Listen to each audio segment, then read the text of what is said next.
Oh my God. Yeah, I mean the diagrams are fascinating, and it's its own sort of nightmare discussion as far as I'm concerned. So if we get that far, I can just assume that's all we'll be talking about for the rest of the time.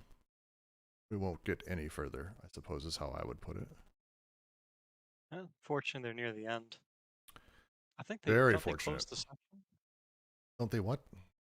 Isn't that the last? Is that the last paragraph or the? It might be the last paragraph, actually. And we may not get there today. We'll see. This is going to take as long as it takes. We'll make our way slowly through, and I guess I'll slowly kick us off so we can actually get to proper reading on Chapter 4, Section 1, because this is the Deleuze and Guattari Quarantine Collective's ongoing reading of Anti-Oedipus. Today we finally move into the Introduction to Schizoanalysis, the final chapter of the book, which, as I've been saying through most of this, we're slowly seeing more and more threads that began being weaved earlier in the book, coming together, layering in over and over and over. Why we spent so much time in Chapter 2 discussing psychoanalysis, why we've spent so much time in Chapter 3 discussing how semiotics operates and how our unconscious is produced through the very nature of communication and inscription and all of these things, starting to see how it all comes together. And that is off we go. So, fuck it. Let's do this thing.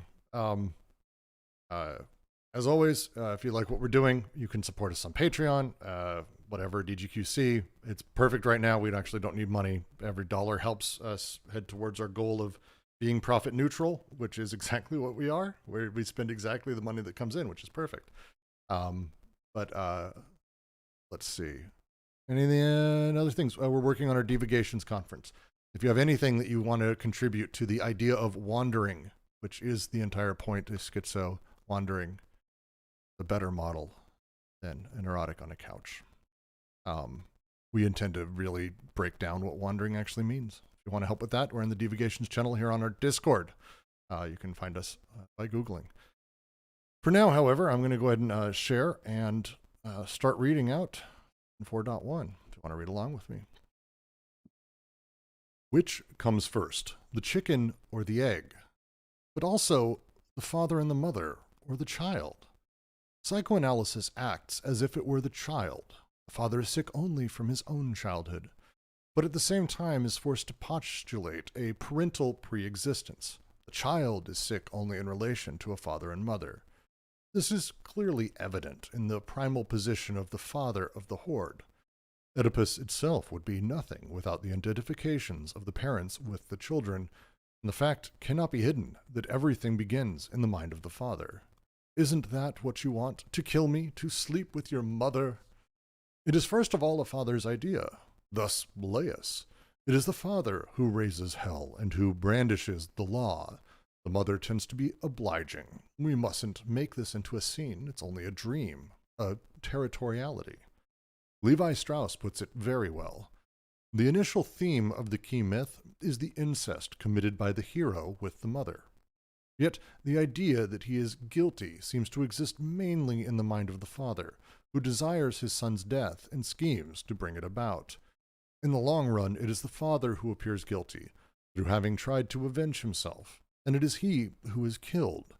This curious indifference toward incest appears in other myths. End quote. Oedipus is first the idea of an adult paranoiac, before it is the childhood feeling of a neurotic. So it is that psychoanalysis has much difficulty extracting itself from an infinite regression.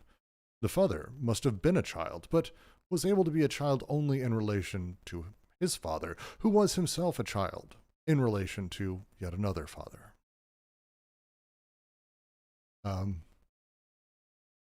Actually, a fairly crisp paragraph talking about one of the very underlying issues that they brought up very early on with the nature of Oedipus.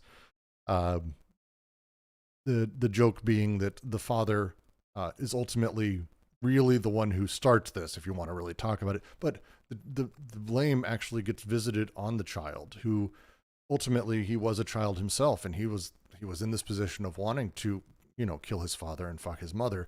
That's why his father was actually a neurotic and an issue like that. But of course, he was also a child. And it just becomes infinite, sort of forever, this quasi-cause of being the child that causes everything is very chicken and egg for the case of Oedipus. So it's a really crisp paragraph. Please, if you have questions or thoughts on this, please open up.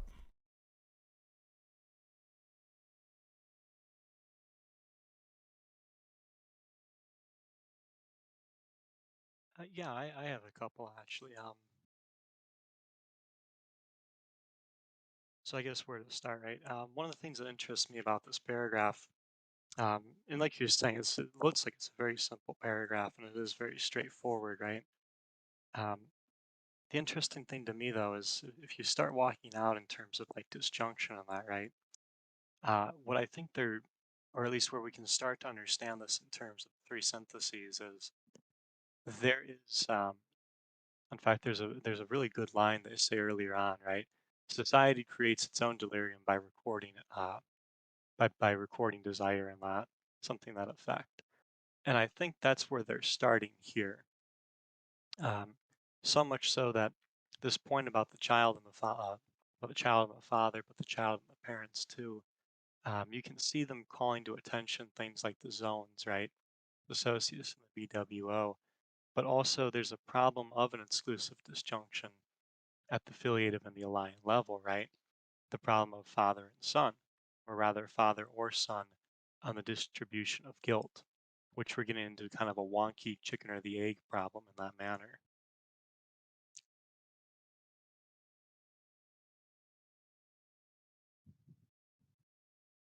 Yeah, I like that.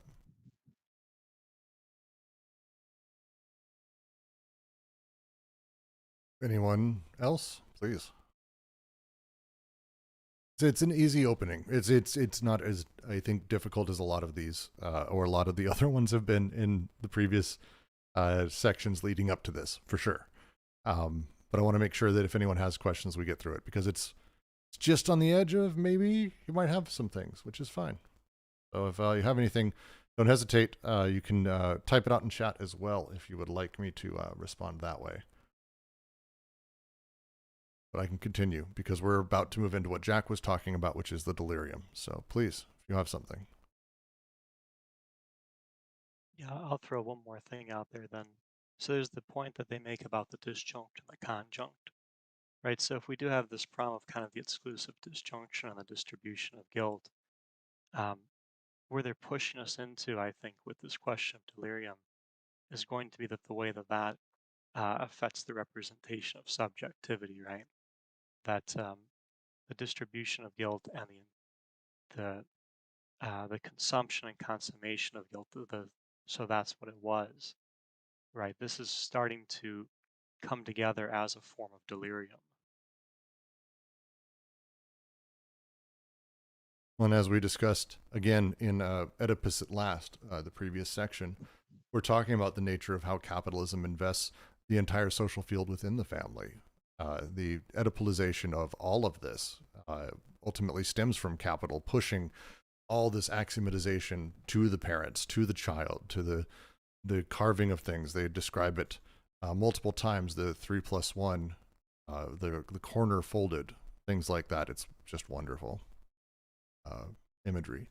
But to continue, because here's where it starts getting fun. How does a delirium begin? Perhaps the cinema is able to capture the movement of madness precisely because it is not analytical and regressive, but explores a global field of coexistence. Witness a film by Nicholas Ray, supposedly representing the formation of a cortisone delirium. An overworked father, a high school teacher who works overtime for a radio taxi service and is being treated for heart trouble. He begins to rave about the educational system in general, the need to restore a pure race, the salvation of the social and moral order.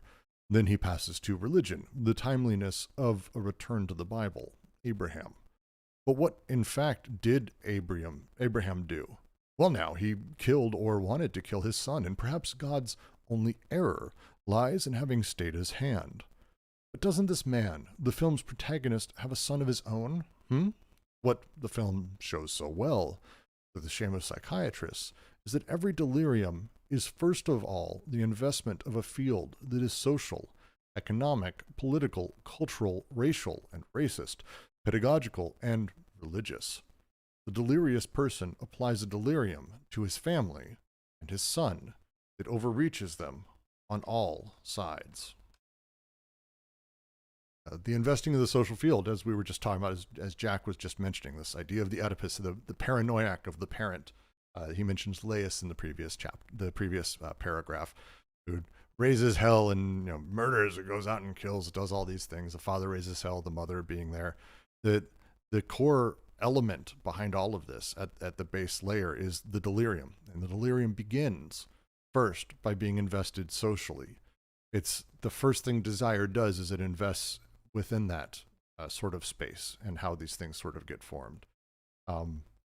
The way that the codes move within the space pushes towards that social delirium of all of that. I love it. They did misspell Nicholas Ray. There is a H in there. It's fine. It might be the OCR also. It's hard to know if they necessarily did fuck that up. But his old films, Nicholas Ray did a ton of stuff. They Live the Night did Rebel Without a Cause, which is, I think, going to be coming up and having that conversation. I think we're even talking about that now. Johnny Guitar, like this, the nature of sort of that sub-working class character or heroes that really came out during that era, he shaped. And they're very much talking about this here. The way that the father, angry, wants to restore his race, wants to get back to the way things are, wants to get back to Abraham ultimately, all of these things, these investments of his desires. It's a delirium first. Great set of lines and references. I think that it just indicated that it's a multi-generational conflict, that the father is sick because of the way things were as well, right? So no, that's I don't know, actually the point they're making is the opposite, that there is an infinite regression if we go down that road, that the child is Oedipalized because the father, the neurotic, puts him in the position. Well, he does that because his father, but this is not, this infinite regression doesn't really have an end, because it gets to the position of the chicken and the egg. Which came first, the child who wanted to kill the father, or the father spited by his son? It's not really how things work through this sort of weird genetic assumption that both sort of came about together. Very often, and they talk about this earlier, psychoanalysis actually puts the child as the originator of where the Oedipus complex comes from. That it's the child's fault, which is on its face almost patently humorous, especially how they break it down. Is the child doesn't have connections. They're formed by the social strata that the parents lay in front of them. And so to blame the child is incredible. But then if that's the case, then we blame the child when the father was a child too. So it's the father's fault equally. And that's to them sort of an absurdity. They're very much pushing, instead, saying the social stratas that we deal with, the social fields that are immediately there, social, economic, political, cultural, racial, pedagogical, religious, this is actually where a delirious person first applies the delirium to his family and his son that overreaches them on all sides. The father, the mother, the whatever you might be, who's raising the child, you're taking in the social order of things and applying those rules to the child. You're applying those rules to the family, and these rules overreach us in every single direction. They start first, though, with the delirium of the investment in the social field. So does the Abraham story, mean that it is a kind of, it originates in the mythology, the despotic mythology of, of this religious belief in this, the God, the transcendent God that is the father figure, that maybe is the beginning of that? Maybe. Well, Well, I don't. go ahead, Jack. I think you got to look at it in terms of a social problem, not a religious one per se, right? I Mhm. don't think it's that God per se, although it's worth understanding the conditions for such a thing, right? Because this could be, and they point this out, it can apply to any religion because of its social context. And that conditionality, like you're saying, would be the despotic. But in doing so, right, um, that's a condition for such problems to eventually materialize. With capital, one of the interesting things going on here, right, is that you get the familial, because right, we're in a different socius here. You get the familial kind of in simulation of the economical, right, and that's because capital takes over the second synthesis, right? You get the filiative and the alliant through forms of capital, the D of X over D of Y problem, right? And as you're going through that, that means that actual filiation, actual alliance, right, are happening in terms of basically cash, and things are produced in that way. But the familial simulates that. And this is the point they're starting to drive into, that any holy family of God, right, especially in this circumstance, is simulating that exclusive disjunction at the economical level. And in doing so, right, the subjectivity of the familial is part of that conjunct, is part of the disjunct um, of that economical aspect, which is a long way to say that the social is going to condition the familial because they're coextensive, since one is a simulation of the other, right? The familial is a simulation of the economical here, and ultimately the second synthesis. So in doing so, right, it's not, and this is to return to the original point, we want to be careful to understand a religious investment as a social, from a standpoint of the social, so as not to say that this is like to not do the thing where we just say like this is religion getting in the way. This is the way that that which conditions any religion, right, is producing these matters altogether that will then go on to construct any religion.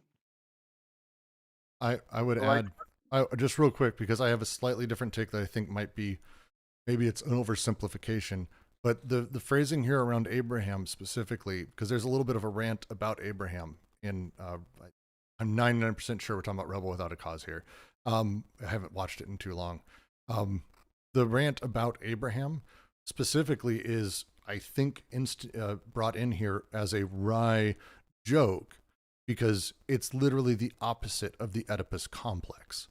The idea being that he's going back and calling back to what Abraham did. Well, what did Abraham do? Well, he wanted to kill his son. Perhaps the only error lies in having stayed his hand, but doesn't this protagonist have a son of his own? So it's that his fantasy, his delirium is almost about the literal opposite of, instead of killing your father and fucking your mother, it's killing your son. His desires, his drives, these things are in opposition to what seems to be a determinate reality in the nature of the father-son relationship. And that's kind of the joke here, that these investments are social, these investments are around us, and they are ultimately causing these deliriums that are invested contingently around them rather than these weird, large, transcendent concepts. I'm not sure if it is the opposite, because in Oedipus, the father also wants to kill the son, but the killing of the father is justified through the guilt of the father wanting to kill his son.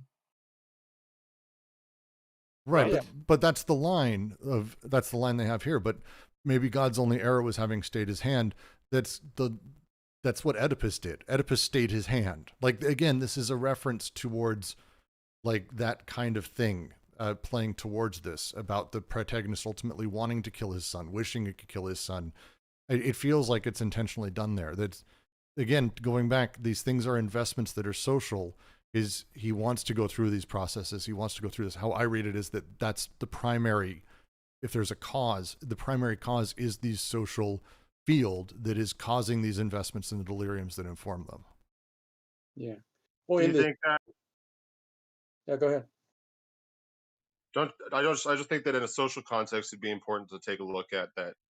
It's kind of an evolving socius, and so what the psychologists of the late 1900s were considering, there may have been like social uh, constructs, social disparities between generations that are less prevalent in today's era. So, I mean, maybe when we're looking at this, particularly in relationships with the family, um, that they may be right about generational conflict, but I don't think that it can be necessarily be carried straight up to the point of uh, like modern era. I think it's kind of we're almost like kind of looking at a classical, like a historical socius there also. Well, to comment, so first of all, I like where you guys are taking that. I mean, Brooks, that's an excellent observation about the father and the son, right? And that is like the whole first paragraph. I think I think the thing they're doing there to play on that is right. So I mean, that is the Oedipus story, right? Is Laius will try to kill Oedipus so that Oedipus doesn't grow up to kill him. But obviously that doesn't work out because the servant supplants the I don't want to say the robbing of the child, but the servant prevents Oedipus from being killed. Like you're saying, it's actually very similar to Abraham's hand being stayed by God, except that it's stayed by just a lowly servant at the court. Um, but I think the thing that happens there then is right. So what's going on? It's that psychoanalysis has a presupposition um, that they kind of talk about, but that they also marginalize, right? This is sort of the unconscious of psychoanalysis is everything they're putting on the father in order to start with the child. And by doing so, because you get the 3+1 all at once, it doesn't come in, it's not like you have a child and then you go on, right? You get the family all at once, especially because it's a simulation. Um, in doing so, right? So not only is that a marginality to psychoanalysis, but it's one that actually is doing a lot of stuff because of the social investments, like you're saying. And those social investments are playing out, in this case, through yeah, they don't name the character, but through Nicholas Ray's film. Uh, we're asked, it's worth mentioning here too, because we're getting into, and the word delirium is going to be thrown around a shitload. And it has been already, but this is where it's going to be really significant. The use of delirium here is unique because it's specifically being translated from the original French, where they also use the term délire, which means hallucination. The meaning of delirium in this context is not a thing that I think people have settled heavily on. It's not a fun one. But so because Normatic is asking what is understood by delirious in the context of cognitive science. Is delirious for the child needed to form a mental structure to grasp concepts? But we're talking about the hallucination that the father has, that there is a pure race, that we need to get back to the larger stories of representation. I would almost equate it to, I know a few of you are in our Logic Sense group, feels like Phantasm a little bit to me as we've been getting deeper into what a phantasm is and how it plays. The story that links things that doesn't have its own origination, that doesn't connect to anything. The deliriums here that are invested, every delirium is this story told within the social field that is finding ways that these elements are connected and telling the story between them that really isn't a thing. It's a thing, but it's not like real. It's a hallucination. It's a delirium. It's not necessarily a negative thing either to Deleuze and Guattari. It's not about us getting away from deliriums and seeing the world for what it is or some nonsense. There's great power in deliriums. They even greatly talk about this actually a few times. So there's a lot of really interesting sort of ways that it's used, but I wanted to see if anyone wanted to expand on that because the concept of delirium is itself difficult.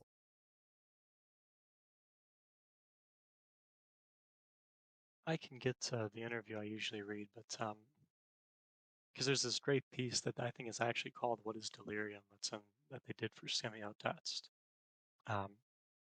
But yeah, I think the thing we can say right now is it's not delirium in the typical use, right? That someone is like um, somewhere between hallucination and the non-hallucinatory, right, reality. Hmm. Um, like you're saying, I think it is probably more in between the tension of the unconscious producing things syllogistically, and then the representation and the paralogisms of that, right? Between the basically between the BWO and the socius, right? Hmm. Especially when you start walking in, and we'll do this as we go, right? The breakdown and the breakthrough, the the filiative and alliant through capital, right? That those kind of disjunctions and the subjectivity that comes with them, right? Just like we're seeing here, right? Where the economical aspect of working at working as a high school teacher in a radio taxi service, right? That economical aspect, that social aspect, coming with the subjectivity of a guilt, right? And the kind of debt that comes with that guilt, and also the way that that's, and a typical psychoanalytic would be to say that this is a projection onto the family, but it's a simulation actually of that guilt and everything at the familial level. Can I jump in real quick? Please, please. Yeah, that was it for me. Um, yeah, I kind of had the same question for the past couple sections, but going into kind of this area, I started to get reminded of earlier when they would talk about global persons, like molar aggregates, and like with the global person, it's like you start with the self-contained idea, like this is what like a woman is, and this is how they act. Or this is how the child is. They wants to kill the father and have sex with the mother, so that's how he'll act. And if the paranoid father thinks of his child as that kind of global person, and of course he's going to develop that kind of anxiety. And the same thing is said, what really like ticked it off for me is when they was talking about the education system in general. um, it's that same kind of like application or paralogism, as they say, that's at work. Is the paranoid father is not actually like concerned or invested into like a specific thing that's happening with the education system. It's just these kind of attributes he's kind of applying to it in abstract, and it's bad, and we need to return to a higher unity that's closer to the self-contained ideal. That's great. I like that a lot.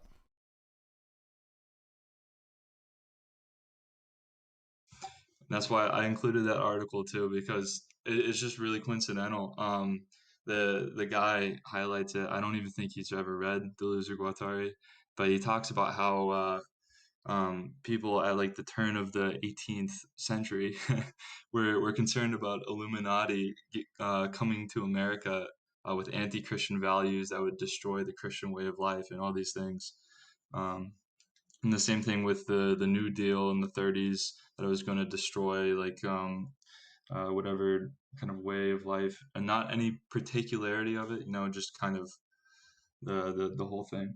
Well, it's a first one that comes to mind for me is critical race theory. Yeah, that's a good one. It's those kinds of things, these odd moments where they're not even about the thing. Because if you sit and you talk with people, you go, hey, so what exactly is it? Not only can they not say, because they're not actually concerned really with what kids are being taught. They're concerned of the idea of the thing. The delirium and the nature of it is kind of plays towards that. It's a really good way to put it, Taryn. Thank you. I like that. Did that help, Normatic?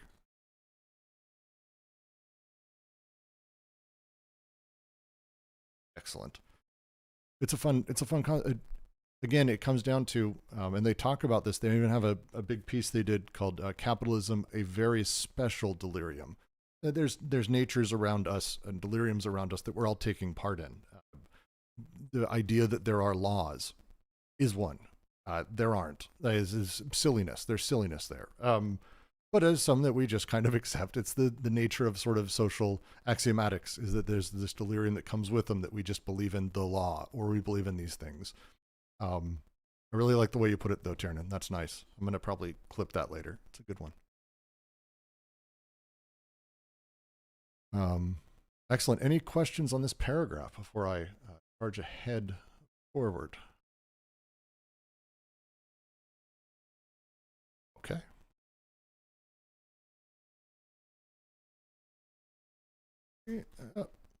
Joseph Gable, presenting a case of a paranoiac delirium with a strong polito-erotic content, replete with suggestions for social reform, believes it possible to say that such a case is rare, and that, moreover, its origins are not reconstructible.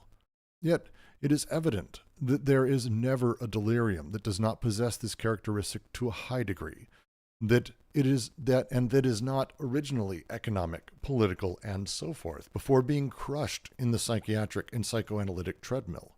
Judge Schreber would not deny this, nor his father, who invented the pangmasticon and a general pedagogical system. Google that, have fun. That's the worst thing to have in your search history. Everything changes, then. The infinite regression forced us to postulate a primacy of the father, but an always relative and hypothetical primacy that carried us to infinity, barring a shift into the position of an absolutely primary father. But it is clear that the viewpoint of regression is the result of abstraction. When we say the father is first in relation to the child, this proposition, devoid of meaning in itself, concretely means the following. The social investments are first in relation to the familial investments, which result solely from the application or the reduction of the social investments. To say that the father is first in relation to the child really amounts to saying that the investment of desire is, in the first instance, the investment of a social field into which the father and the child are plunged, simultaneously immersed. Fucking really clear last bit of lines. Judge Schreber's father was a horrifying human being. If you want to Google what not to do to your children, he's great at that. He built straps that kept him like upright in very specific orders. It's awful. It was gross. It's gross. Dude's gross. But the point is that Judge Schreber would not deny his father was a pile of shit, but also that his father was originally sort of set up and then crushed into this psychoanalytic theory of here's how we need to form people, here's how we need to build it. Very much Judge Schreber actually kind of talked about this inside of the pieces you're able to read on it. The thing is, we need to step back and we need to go, wait, we have the father and the child who are immersed simultaneously into the social field around them, where they happen to live, what the culture is around them, what the political stances are, the race, all of these things. It's not so much that the father visits them on the child or the child visits wherever he sits on the father, but that they simultaneously are placed into this social field, and this investment happens pretty much imminently and constantly. That's how I read the paragraph. Please, I'm open up for questions or commentary.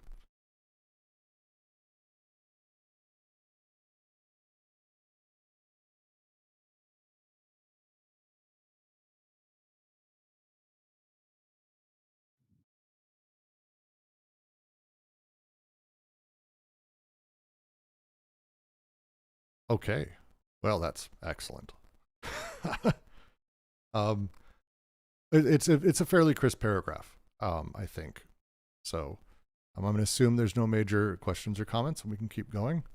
Yeah, take your time. I'm happy to let you think, Tiernan. The thing I do like is they open with Gable in his story of the one patient who, isn't it strange? He has this idea of how we might change things. That's so silly. No one is like this. And their argument is actually they all are. You just aren't seeing it because the first thing you do is you crush it into the triangulation of mommy, daddy, me. And again, fold the tablecloth, as they refer to it a few times. That's the nature of the couch and the psychoanalytic condition. That last line, though, to say that the father is first in relation to a child really amounts to saying that the investment of desire is in the first instance the investment of a social field into which the father and child are plunged, simultaneously immersed. I will continue. Let us again consider the examples of the Marquesans as analyzed by Cardner. He distinguishes between an adult alimentary anxiety linked to an endemic famine and an infantile alimentary anxiety linked to a deficiency of maternal care. Not only is it impossible to derive the first anxiety from the second, but one cannot even consider, as Cardner does, that the social investment corresponding to the first anxiety comes after the infantile familial investment of the second. For a determination of the social field is already invested in the second type of anxiety, namely, the rarity of women that explains how it is that adults, no less than children, are wary of them. In brief, what the child invests through the infantile experience, the mother's breast, and the family structure is already a state of the breaks and the flows of the social field in its entirety, flows of women and of food, recordings and distributions. Never is the adult an afterword of the child, but in the family both relate to the determinations of the field in which the family and they are simultaneously immersed.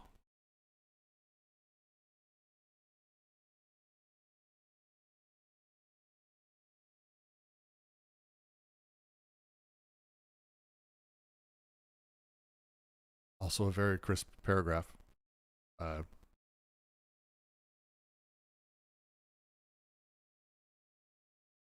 Yeah, I mean, one of the things I really like about it is so this line, not only is it impossible to derive the first anxiety from the second, but one cannot even consider, as Gardner does, that the social investment corresponding to the first anxiety comes after the infantile familial investment of the second. For determination of the social field is already invested in the second type of anxiety, namely the rarity of women that explains how it is that adults, no less than children, are, quote, wary of them. Sorry, the thing I like about that is that, it's a nice case in point what we were just talking about, that with the social investment, there is also going to be this kind of secondary familial investment, right? But when we're dealing with people in relation to each other, it's not as though, and this is the chicken or the egg thing again, it's not as though one father passes it on to one child, passes it on to, their child, passes on to their child, right? That in all these different cases, these people have already been invested with through desire, right? This production of the real is already taking place so as to produce them. And in that manner, then, you're going to find these different investments playing out in these people, right? Not in such a way that it's a projection per se, but in such a way that um, this is how they've been produced, right? Not as necessarily father or son, but through these different connections of desires, distributions of them, and subjectivities that they are ultimately consummated by.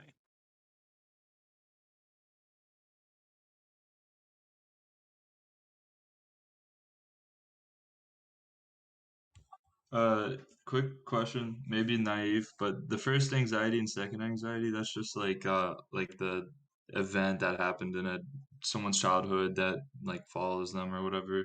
So That makes sense. this one's unique. The Marquesans aren't like a family. It's not Mr. and Mrs. Marquesan. It's the Marquesan people that they were actually going in and having this sort of writing and reading about and discussing. Specifically here, God, this has been a while since I've read, so I apologize if I'm getting any of this wrong. I'm trying to go top level. The way that they had their sort of society set up is there was overall a lack of women because there was a whole bunch of reasons for this, but children kind of grew up without consistent food as a thing. And later on, when there were famines, people generally had insane anxiety about a possibility of a famine. Gardner, as he does here, they say the first anxiety somehow comes after. So the fear of the anxiety of famine comes after the infantile investment of the second.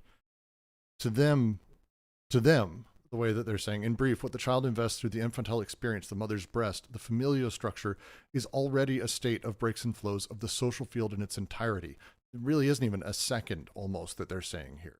Never is the adult an afterword of the child, but in family both relate to the determinations of the field in which both the family and they are simultaneously immersed.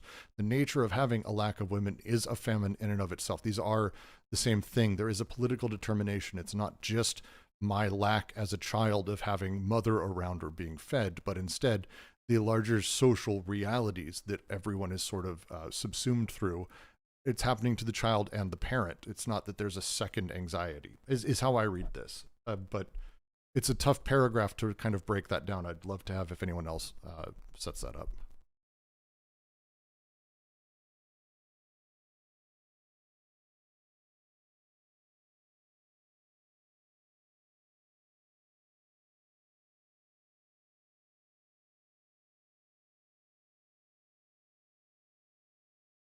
It's a the Marquesan thing was fascinating because it was the reason there weren't a lot of women is war had happened, and that's when Gardner came in, and so the lack of women and the problems that were happening later then visited as a fear of famine.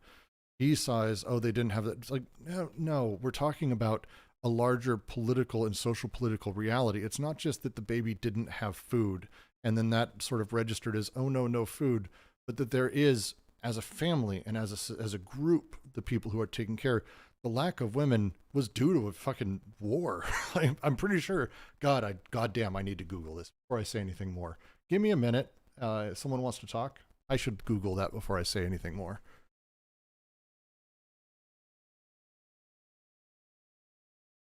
So he's saying that there is this what is this anxiety linked to the famine, endemic famine, but it's in a context of an anxiety of a social anxiety that was already established, right? The desire, and for even everyone, the first place desire invests itself is the social. That's where we're at.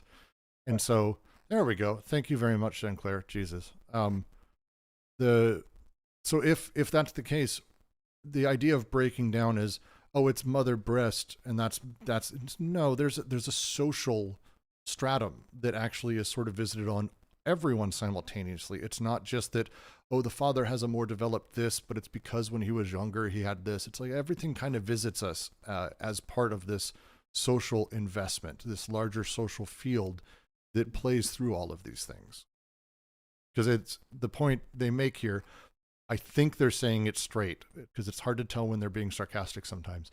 For a determination of the social field is already invested in the second type of anxiety, namely the rarity of women that explains how it is that the adults, no less than the children, are wary of them, which is this very specific line that Gardner sort of attached to. But again, the issue is, as they say, they don't have food and they have an endemic famine that's consistent.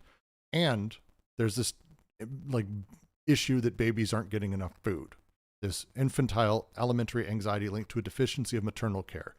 Boy, that's said overly complicated. They have ongoing hunger, and then also the infants aren't getting enough food because just in general, there aren't enough women. Everyone's trying to do stuff. War has happened. Illness has happened. They're having a lot of death. So socially,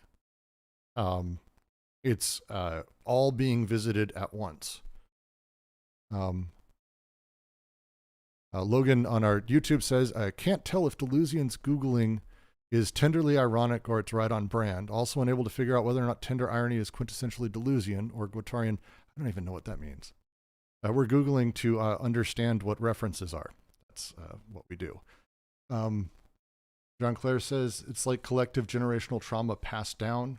It's and experienced eminently by parent and child.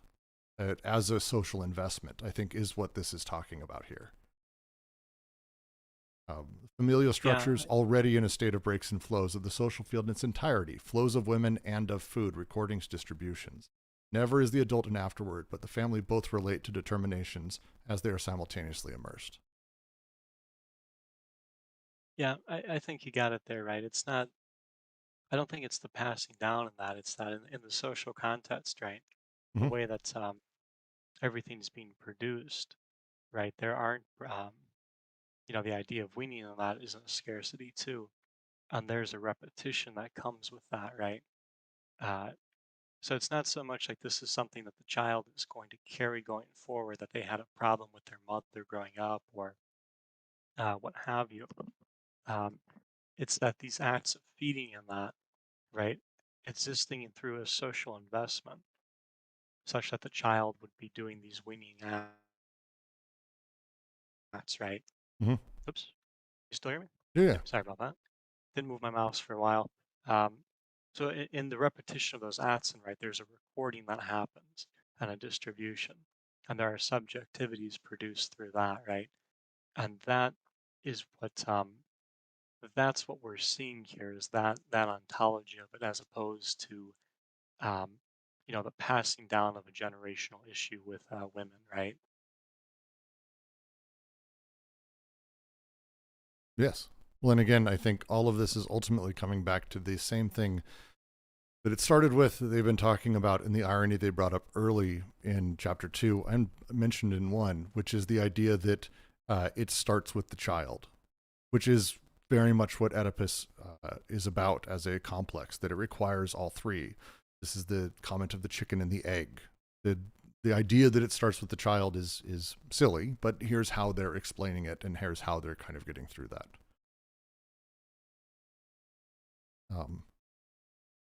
Kind of like the every child is an orphan kind of thing, they say. Yes. It puts us in a different spot where it's, I mean, we'll get into it in the next one, but it's understanding that, again, our investments come through the social, our investments come through these other things first, rather than, oh, it's this determinant thing of how the family interrelates to itself. Maybe there's other stuff outside of the family, perhaps, like an entire fucking world that's continually putting pressure on it and placing us in different, anxieties and stratum. Just a crazy idea that there's a whole world outside of the family.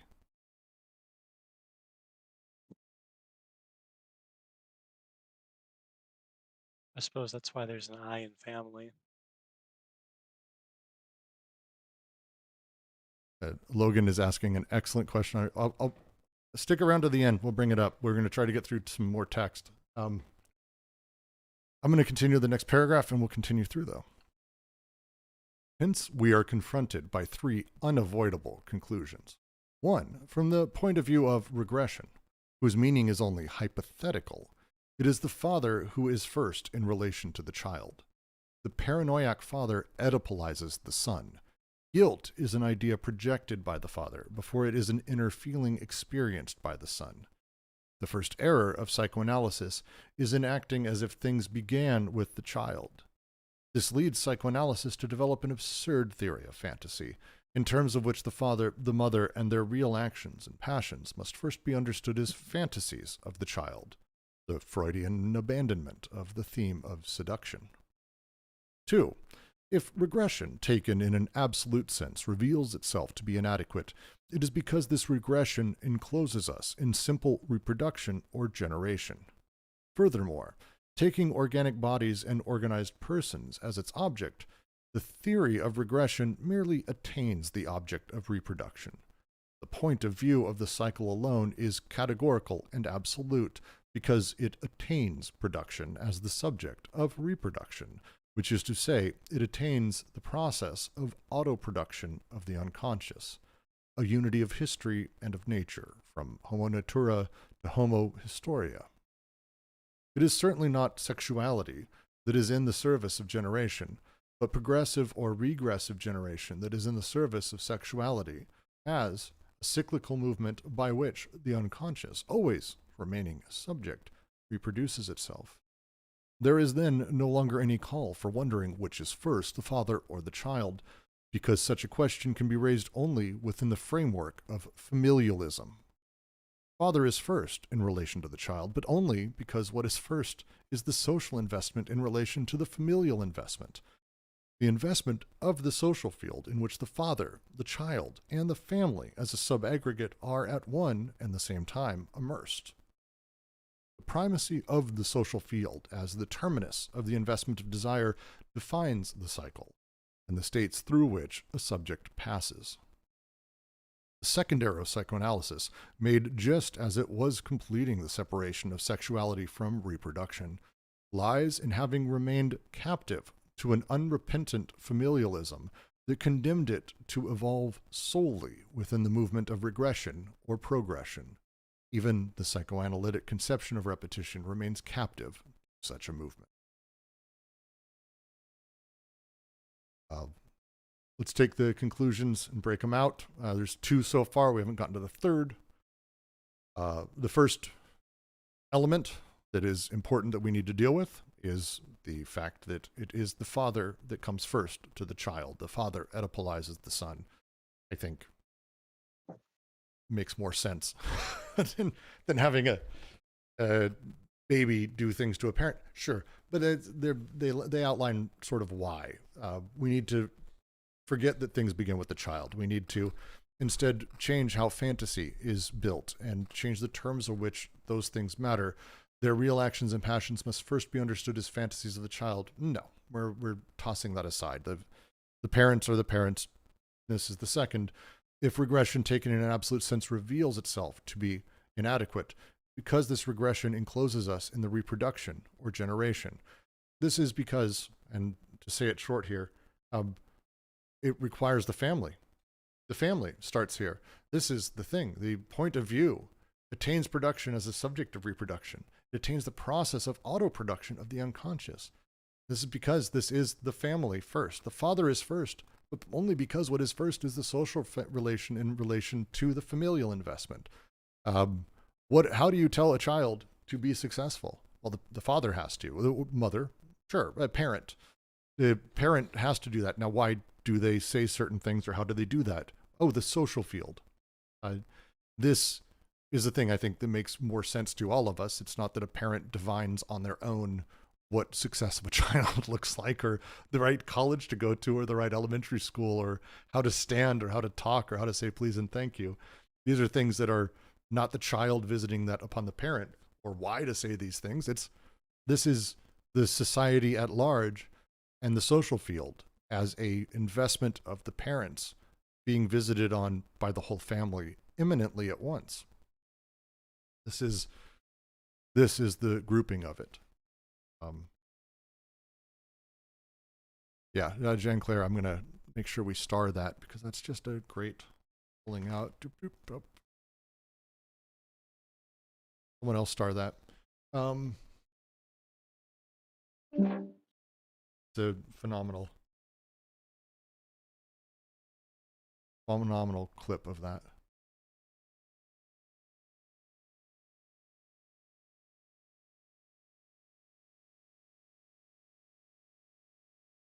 Any questions? Any comments here?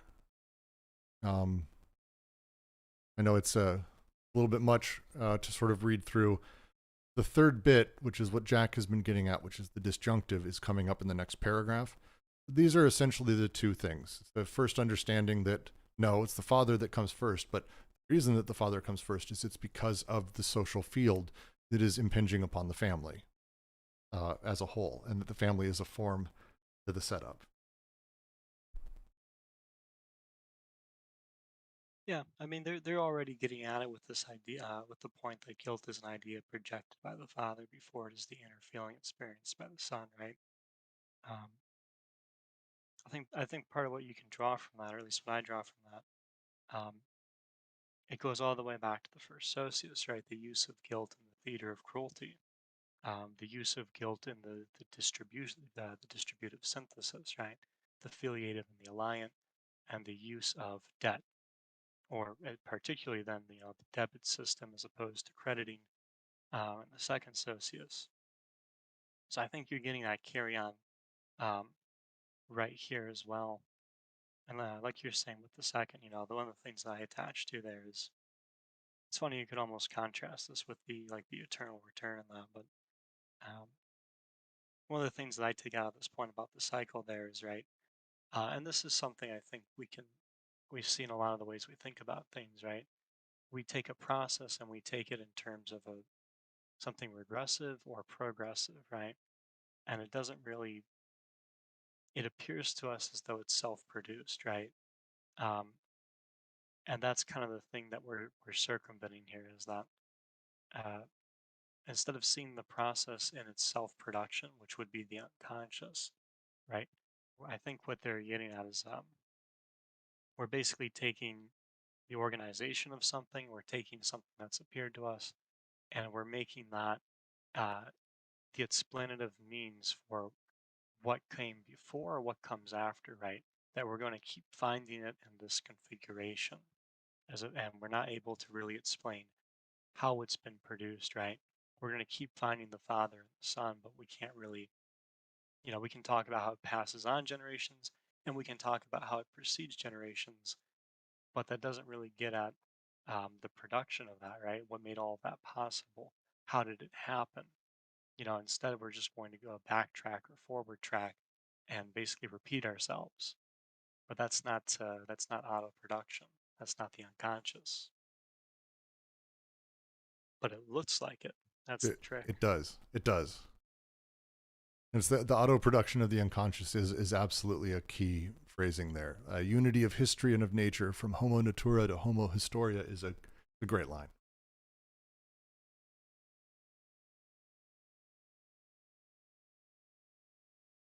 Any questions or comments before I move to the third?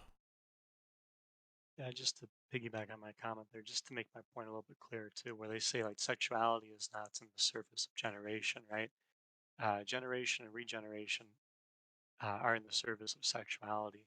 I think that really does say it, right? That desire isn't um, coagulated through the through a generative process, through the father-son problem, and that it is to say that anything that would be produced is through desire, right? So it's kind of like it's just like the familial not being the determinant of the social. Mm-hmm. It's kind of a similar move. Yeah. Love it. All right, we'll let Jean-Claire type, and then I'll continue to the third unavoidable conclusion, which is, I think, the one that is more important. These are a little easier. It's I think, a little bit more, I almost want to say commonsensical, which is not a thing you can often say in Deleuze's work. We'll see. Oh, see, Jean-Claire's just grabbing them good bits from the book and posting them. Love that shit. The part that Jack was just talking about. Love it. All right, to continue to the third. Finally, the point of view of the community, which is disjunctive or takes account of the disjunctions in the cycle. Not only is generation second in relation to the cycle, but transmission is second in relation to an information or a communication. A genetic revolution occurred when it was discovered that, strictly speaking, there is no transmission of flows, but a communication of a code or an axiomatic of a combinative apparatus informing the flows. Such is also the case for the social field. Its coding or its axiomatic first determine within it a communication of unconsciouses. This phenomenon of communication, which Freud touched on only marginally in his remarks on occultism, constitutes in fact the norm and pushes into the background the problems of hereditary transmission that animated the Freud-Jung controversy. It appears that in the common social field, the first thing that the son represses, or has to repress, or tries to repress, is the unconscious of the father and the mother. The failure of that repression is the basis of neuroses. But this communication of unconsciouses does not by any means take the family as its principle. It takes as its principle the commonality of the social field insofar as it is the object of an investment of desire. In all respects, the family is never determining, but is always determined, first as a stimulus of departure, then as an aggregate of destination, and finally as an intermediary or an interception of communication.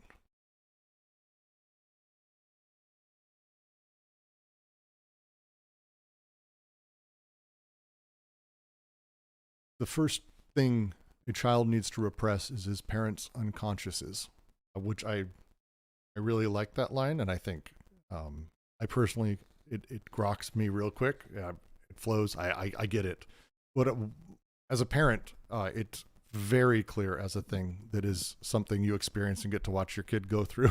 I have my wife and I, we all have our own bullshit. My wife and I laugh about it. Everyone's got their thing. None of us are like perfectly healthy, little wonderful creatures. And you do your best to not bring those things or visit them upon your kid, but they're going to. My parents visited last week. Those things have, there's stories there, there's backgrounds there, there's all kinds of things that his first job is to actually do his best to try to remove what remains of mom and dad as he grows up and he starts to sort of form his own subjectivity. Failure of repression of that is the basis for neuroses. This communication of unconsciousness from parents to child does not take the family as its principle.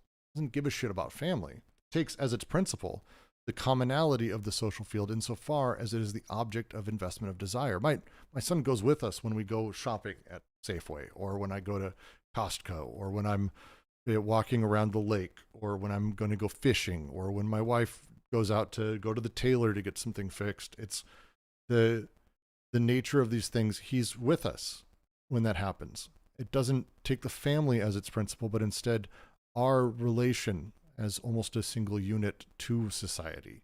Family's not determining of the social field, but determined by it, first as the stimulus of departure, then as the aggregate of its destination, which is a crazy sentence. I almost want to break down this last line itself, but ultimately as an intermediary or an interception of this communication. That's a wild set of sentences that has some pretty far-reaching implications. I'll leave it open. I just really loved and personally attached to that. I know you guys love hearing about me talk about being a parent and how fucking weird it is. Does anybody, Mothers and dads. Go ahead.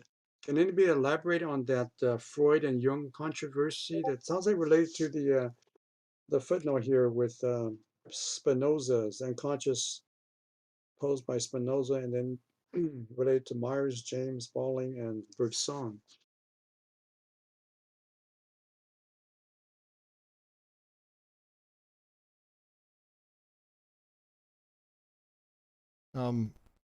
I think it has to do with God damn it. It's been a long time since we grew up, and we don't have Ken here, which I kind of feel like I don't want to super get into it without our Jungian friend.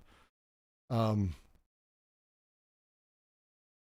think it has to do with archetypes and how they're handled, if I remember right the last time around. I don't think we need to nail Ken that many times. He's not going to join us. It's okay. Yeah. But I think it has to do with the archetypes and how they move. It's the line here, the phenomenon of communication, which Freud touched into only marginally in his remarks on occultism, constitutes in fact the norm.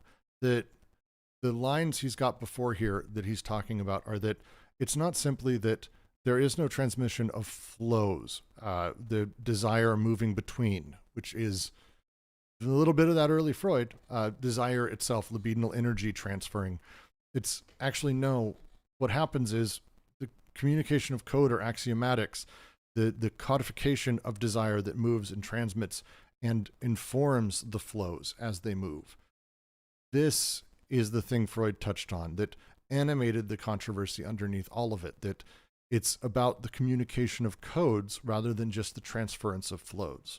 And this communication of codes as such, as we've talked about it, again, to go back to chapter 3, almost in its entirety, but for sure the last 2 to 3 sections of that, the nature of capital as we get it is that we don't have a transfer of flows the same way we did in the primitive, or hell, even the despotic, that everything becomes deeply codified and axiomatized, and that those axiomatics exist at a social level. They are the things that determine and create the rules rather than our immanent desires, which are flows. This is the shift that we're talking about. And so this communication that is happening within the family is also codified, also applicable only within capitalism as we talk about it. Again, one of their major critiques of Freud is that he presumed that the world he lived in, this hyper bougie late 1800s world in Europe, was the determinant factor, when in reality the family, as he was seeing it, was this thing that was being formed by the growth of capitalism as a socius, as the social order at large. That's how I'm reading this and how I've read this before. I'm open if anyone else wants to dive in. But it's specifically, I think it has to do with flows versus code for how these desires shift within people and how those codes work. I think it has to do with archetypes. I think that's the thing that they were getting at. the occult reference being my clue there, but someone else knows Freud way better than me. You're a Jungian. See it, young Claire. It's great. You and Ken, we need you people. Young Claire, Jung disagreed with the Freudian idea of the libido and the incest Oedipus triad. Jung felt there was more to the unconscious than daddy, mommy, me, which I think that flows.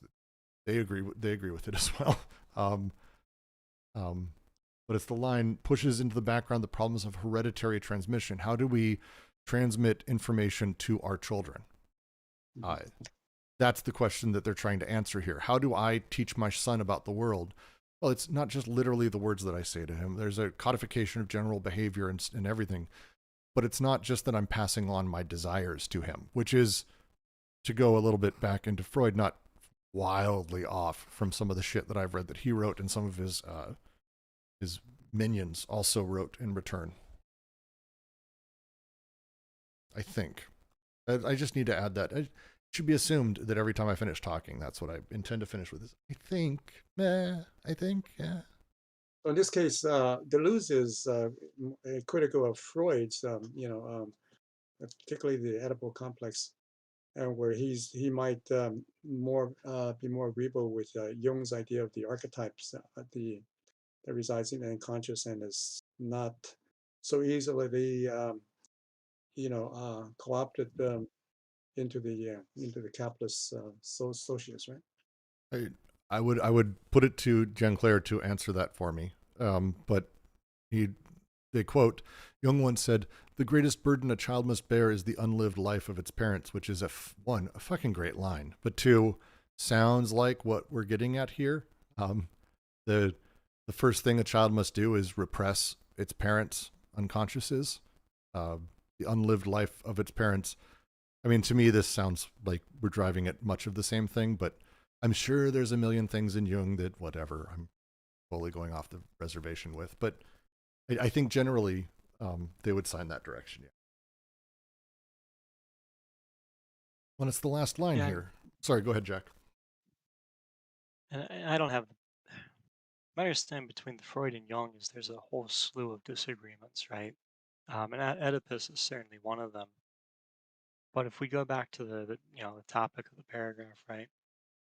Not only is generation second in relation to the cycle, but transmission is second in relation to an information or a communication, right? So the transmission, I think, being the key word here if we're talking about disjunctive synthesis. The use of memory and the functionality that machines are going to be doing, right, to produce that surplus value. I think that's the stakes here. But it's not a transmission of flows per se, it's a communication of a code or an axiomatic, depending on the socius, of a combinative apparatus informing the flows, right? So the combinative apparatus in that, right, I mean, we're basically talking about the first synthesis here and the use of the socius. If I read this into the Freud-Jung controversy, it sounds to me like, yeah, on one hand, it's probably got something to do with Oedipus. But on the other hand, it's a question of how do the unconsciouses communicate, right? Especially in psychoanalysis, where it is kind of like, and they start out with this problem, right? It's either the person's unconscious or like a collective unconscious in like a social sense, right? You kind of have this either or problem between the two, just like you would have the either or problem of, well, is it natural or is it social, right? And I think the move they're making here is to say that, and I'm not sure exactly what Jung's idea is here because from what I've read, he's got the whole. He is going to go into culture into a little bit different way than Freud is, but I think the main thing being here that for the unconscious he's to communicate, right, or more directly, for the father and mother to have an unconscious production. That unconscious production at a social level, right, through the socius, particularly in capital, is working through the axiomatics, the way that figures and the expressions thereby work with codes, both supplanting them and disseminating information. That this is the way that communication is happening in the unconscious. and going to be actually affecting the production, right? Affecting what things do, as opposed to just like a generational passing on of things, right? That it came from my father and his father, and it'll go to my son. Um, or I guess with Jung, it's a little bit difficult to put my finger on that one. But I think that's the big move that they're saying. Freud kind of understands this, right? He knows that the unconsciouses um, have a communication process, right? But that's so marginal because it's going to be in service of this passing on of the cycle, right? That the use of memory is just this ongoing progenation of regeneration and progression.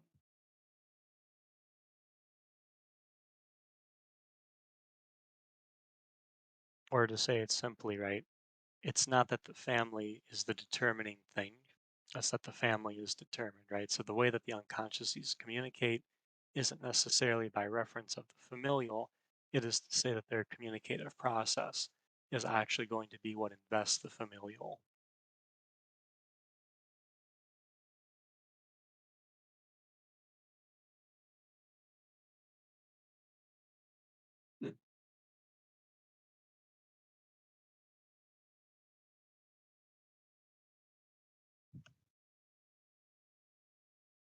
Yeah.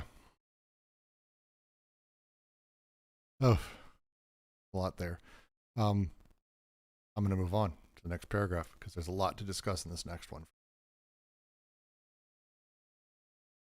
If the familial investment is only a dependence or an application of the unconscious investments of the social field, and if this is just as true of the child as of the adult, if it is true that the child, through the mommy territoriality and the daddy law, already aims for the schizas and the encoded or axiomatic flows of the social field, then we must transport the essential difference to the heart of this domain.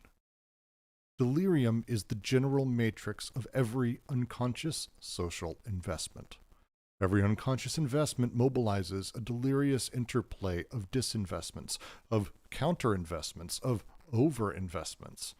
But we have seen in this context that there were two major types of social investment, segregative and nomadic, just as there were two poles of delirium.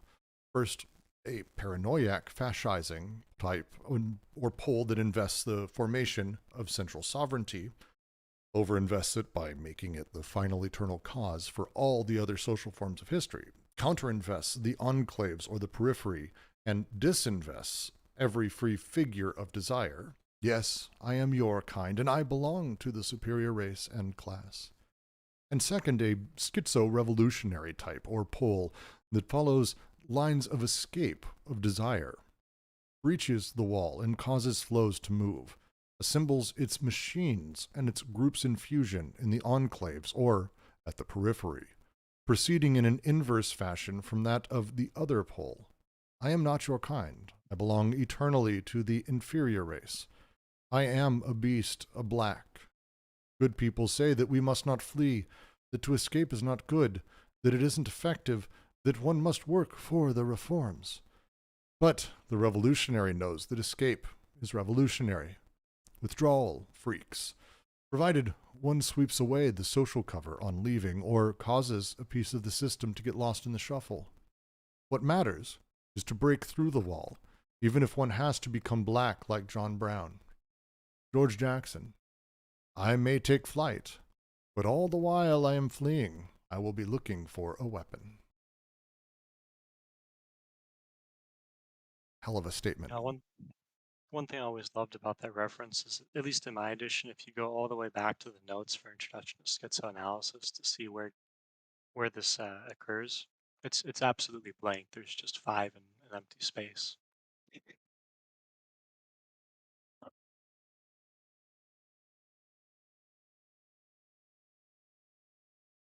So it's a hell of a line, but good luck finding it.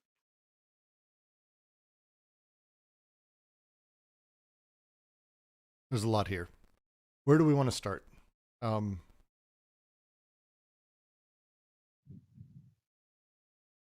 we'll start from the first and just make our way through because this is a worthwhile paragraph. If the familial investment is only a dependence or an application of the unconscious investments of the social field, if this is just as true for child as adult, it is true that the child, blah, blah, blah, then we must transport the essential difference to the heart of this domain. This nature of these things, the dependence or application of the unconscious investments, all of these elements. It is true that the child, through these things, aims for the schizas and encoded or axiomatic flows of the social field, that the child's doing this from birth, from first experience. We need to go to the heart of the domain and have a question around exactly how these deliriums operate. And this is the point. Delirium is the general matrix. It is the field of every unconscious social investment. It is the way it's laid out, how we place it, how we put it in relation to other items. Each of these investments mobilizes a delirious interplay of disinvestments, counterinvestments, or overinvestments. The nature of how we play into these may vary, how we play into these social investments, but it ultimately is an interplay of either disinvesting, counter, or overinvesting. The thing is, through this, we can do one of two things. Either we can fascize through the paranoiac side of things. We can fight for the central sovereignty, the demand that things are what they are, making it a final eternal cause for all other social forms. This is the core thing they drive towards what fascism is. Opposing that, we can take lines of escape of desire, follow the desires, go through the walls, break them down, do what we do, sit where we sit, be where we are, assemble the machines and group fusions in the enclaves at the periphery, proceed inversely from the other pole, find where that central sovereignty is and run the other direction, through the walls like the Kool-Aid man if we have to, and be very clear, I am not your kind. I belong to the inferior race. I am less. I am nothing. I am not part of your world. Demand the other direction. This is the schizo, the revolutionary direction. And then the next set of lines is, we'll get to in a second. Any issues with my analysis or reading there on those parts? Any thoughts before we move to this last little bit, which is a hell of a statement in itself? Before, were you making a connection between the delirium and the phantasm? I probably shouldn't, because I don't have any idea if that's the case, but it feels, as we get through this, how the phantasm operates by bringing together, in logic of sense, sorry to jump back for those who aren't part of our logic of sense reading. Logic of sense, you go through a lot of work with Deleuze to talk about series of singularities, how we find meaning within how sense is made of any grouping of things, the series of items. The phantasm sits between series as a resonance between them. There isn't actually a direct connection between them, but we're able to almost manufacture one as we consider it, as we think of it. The phantasm emerges as a resonance between them. This feels to me that these deliriums have the same general application. They are through a series of social realities or coordinates on the social spectrum. And in between them, we're able to say things like, oh, this is the proper race, the master race, for example, or I am not that. How we're counter-investing or counter-actualizing, you might say, plays into this. It feels like there's a lot of crossover in how they play. Not necessarily am I saying that's the case, it just feels like there's some, at least, perhaps I'm creating a phantasm between these series of the phantasm and delirium, but it does feel like there's a similarity in how they operate and how they come to form. Right. It seems like it has a lot to do with the the individual's relationship with the father, right? With the parents in general, with everything. Right. Parents. It's a complex, yeah. Yeah, and it's all those series and all those elements when they're talking here about the two poles, and they have these things where they talk about I am the superior race, I am the superior class. We're talking about a series that has denotations and significations and manifestations that play into a very specific direction. In this case, yes, Jean-Claire, it's about authority. It's about the central sovereignty, this final eternal cause, the paranoiac reaction to knowledge, to things. The other direction is schizo-revolutionary, the counter-actualization. To me, it's a counter-actualization. It's charging the other direction as much as possible, saying things, I am not your kind, which is, on its face, saying that to someone is weird as shit. Like it's one of those things, saying I am a black. I've seen, I won't say the N-word, during the George Floyd protests, there was a group of Proud Boys, this white guy on the side of this group of black guys, and he started screaming, I am an N-word, and he was yelling it at the Proud Boys, and they didn't know what to fucking do. It was this really strange moment, and I didn't know if it was offensive or whatever, but it was just really odd, because he was moving in that direction of demanding that you treat him as such. I am as such. Do what you do to me. And it's just this really strange mentality, the other direction, again, opposing that central sovereignty, opposing this final eternal cause and final form of social history, that sort of plays in a completely different place. I found it's an interesting visual for me, at least. I blew me away.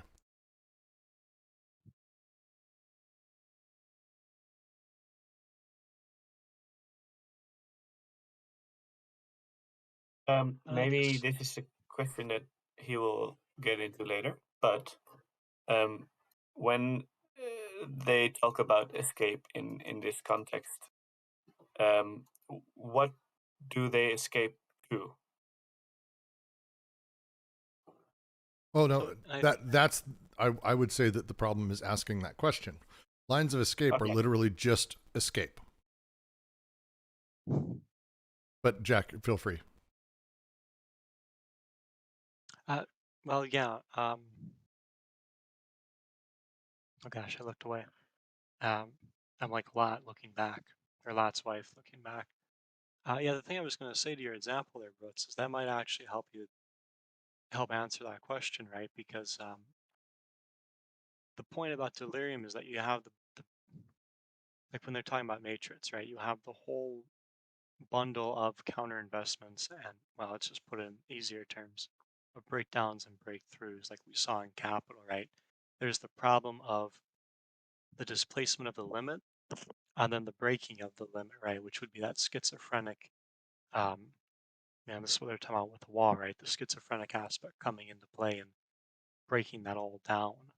I'm sorry, breaking through all of that, as opposed to just having a breakdown and this problem of the displacement that it keeps perpetuating.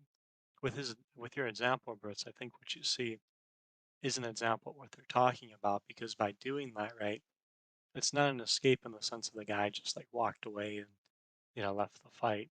Not that there's never value in that, but it's escape in the sense that the use of codes there and the way that desire is being configured for the Proud Boys in that sense, right?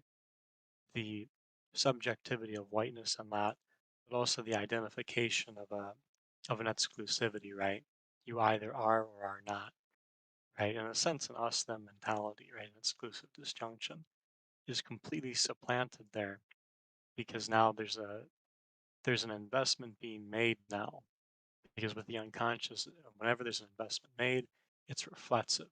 As the investment is being made, it's also recorded and, right, affects the way that future investments will be made. That's like 1.2 and all of that, right? So by doing that, what that fellow is actually doing is it's more or less forcing a reconfiguration, right? Breaking through a certain wall of not just codes, but actually axiomatics, right? Of subjectivities and causing a reconfiguration. Now, you don't get that purity though, because it's like when we were talking about Wall Street bets, right? Maybe there was something revolutionary in what happened with the way that all of a sudden we saw hedge fund managers pleading that they couldn't afford these giant bills, and that they had been swindled and then robbed, and this was unjust and all of that bourgeois, and the whole meme stock thing. But now that all plays into it, right? So and that's the matrix, that it just these events keep happening and the investments stay with them, so that the escape is matricized in that manner, right? It's a line that allows for this new flow to take place, like the pipe bursting, right? It's sort of more or less that kind of escape, as opposed to like just running away Well, in like a more traditional sense. they phrase it very specifically at the end there that I love is the line, "What matters is to break through the wall." That's to the question asked by Misha, where are you escaping to? That's not the point. The point is to break through the wall. Line they have, even if one has to become black like John Brown. And that's a phenomenal statement. John Brown's body is a moldering in the ground, great hero of the Civil War. Well, great abolitionist hero. John Brown was not black by any measurement of his skin. It was a religious fervor, killed a whole bunch of slave owners. Good dude. But the line is that we have to maybe become black like John Brown to take on these elements that, again, no one is any race. That's silliness. But these things have secondary social investments, overinvestments, disinvestments, and counterinvestments to Tiernan's questions. So if you want to talk about what overinvestment is, it's, I'm going to overinvest in race and its importance. I am part of the master race. I am white. It's wonderful. God damn it. I'm going to get clipped. Counterinvesting. Oh no, I'm black. I'm black. I'm not like you. I'm eternally inferior. And then a disinvestment is simply disinvesting, not getting involved, which tends to be a play, you could argue, for some level of investment. But that's the push, is that within everything in the social field, we're always doing something that is one of those things. Like we're always investing, overinvesting, counterinvesting, disinvesting through everything. They go through it as their examples.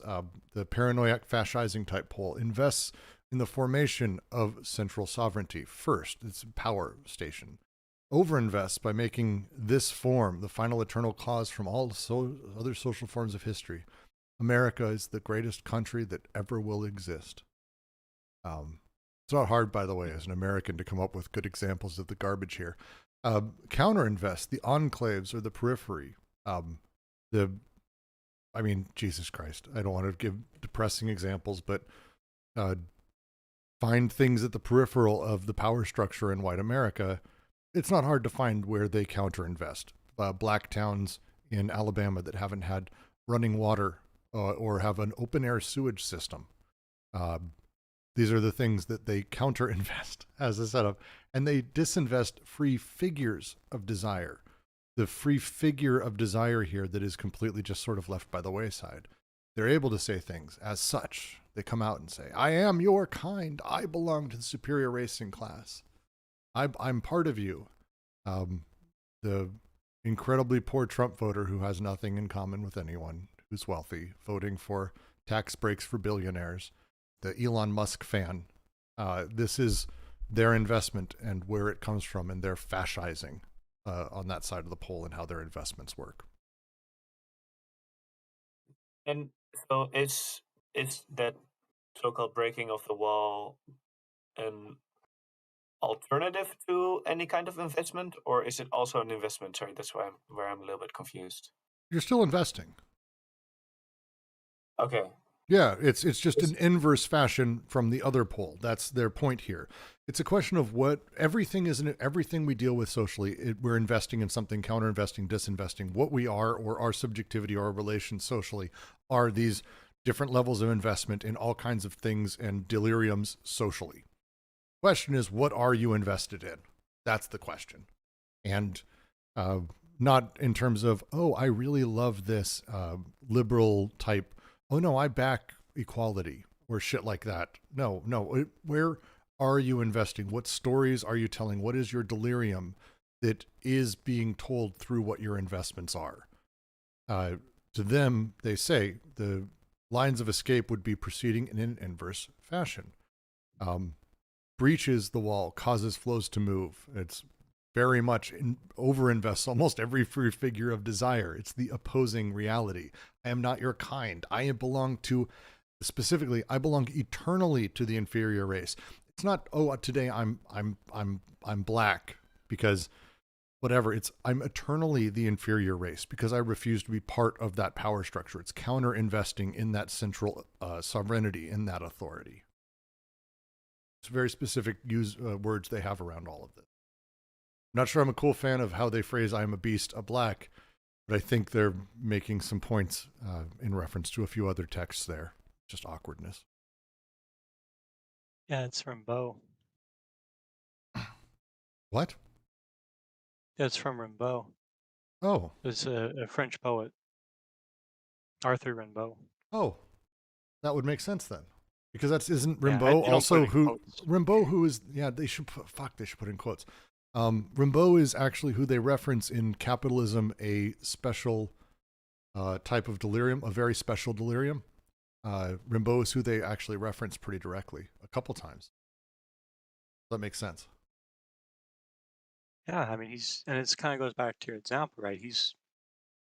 I mean, we can talk about poetry and all that, but at just a basic level, he's basically forcing the audience in a sense to reconsider things on a whole different set of terms, right? And he's able to kind of provide those terms, in a sense, like the kind of counter investing in that they're talking about, right?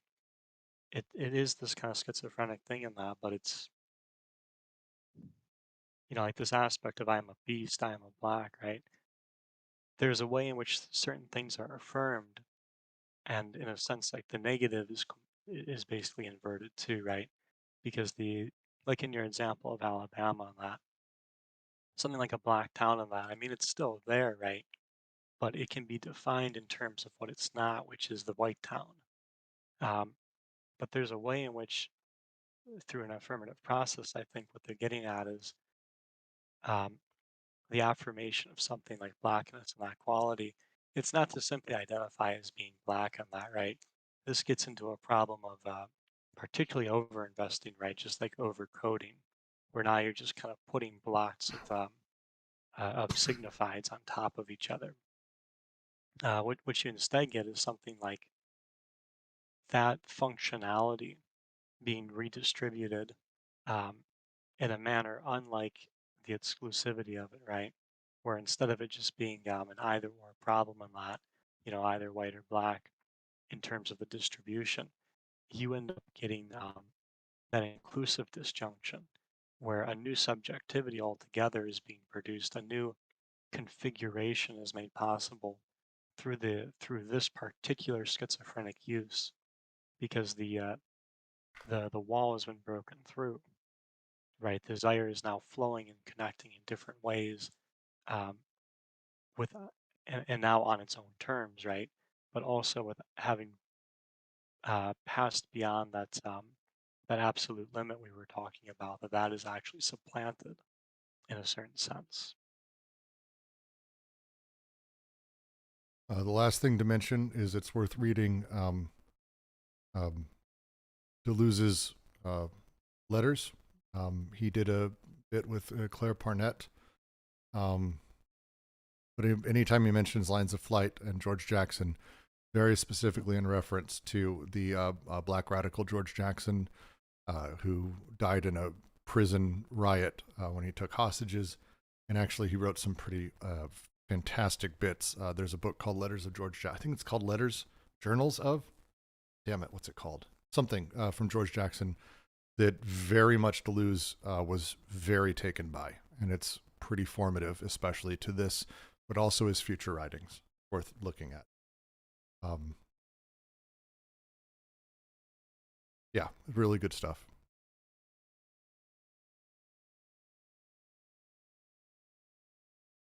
All right, I'll continue to the next paragraph.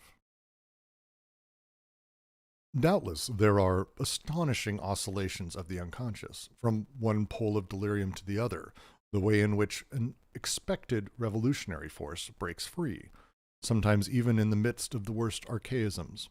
Inversely, the way in which everything turns fascist or envelops itself in fascism, the way in which it falls back into archaisms. 1 second, my monitor just went out. All right. Or, staying on the level of literary examples, the case of Celine, the great victim of delirium, who evolves while communicating more and more with the paranoia of his father. The case of Jack Kerouac, the artist possessing the soberest of means, who took revolutionary flight, but who later finds himself immersed in dreams of a great America, and then in search of his Breton ancestors of the superior race. Isn't the destiny of American literature that of crossing limits and frontiers, causing deterritorialized flows of desire to circulate, but also always making these flows transport fascising, molarizing, Puritan, and familialist territorialities? The answer to that question is yes. Oh man, but Walt Whitman, bro. I mean, it's Deleuze was deeply taken with most American literature and poetry in a way that he wasn't with almost any other culture. But for sure, his example of Kerouac is spot on. And it's a very consistent thing you tend to see in American writing, American lit, that there's an overtime that happens, and there's a fascising, a molarizing, a puritanal and familialist sort of recovery of whatever went beyond that, which is pretty powerful to say. It's a great sentence.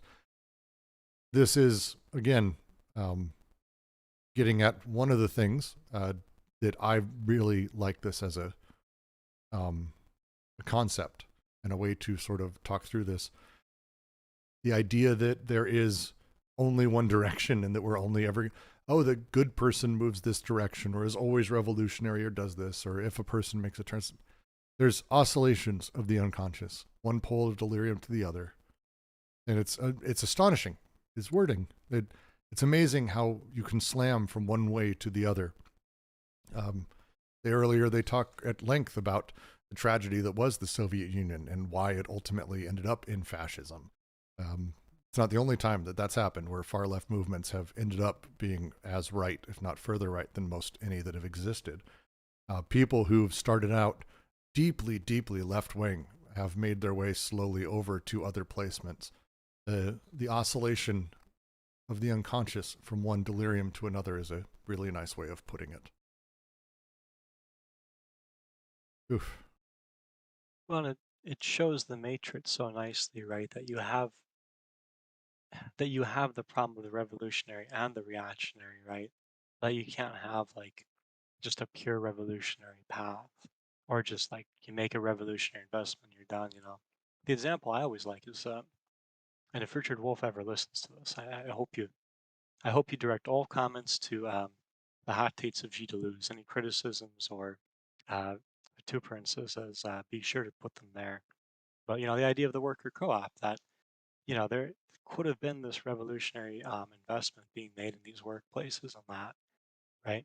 But there is arguably some problem there in terms of taking that as kind of the answer to all of this, or that by simply moving into the structure, everything will be fine, right? That having that kind of identity, creating this kind of potentially having this kind of exclusive disjunction on that there's something actually producing the interest in worker co-ops, which to me, I mean, you can even walk in the archaism that, right? I mean, credit unions and that have existed for hundreds of years.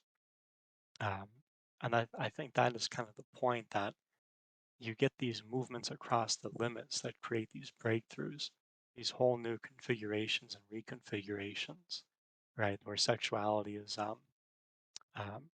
creating new things, right? The generative process is happening. And at the same time, you also encounter the reactionary investments, where you have the reproduction becoming a problem as well, that is actually being counter-invested as well.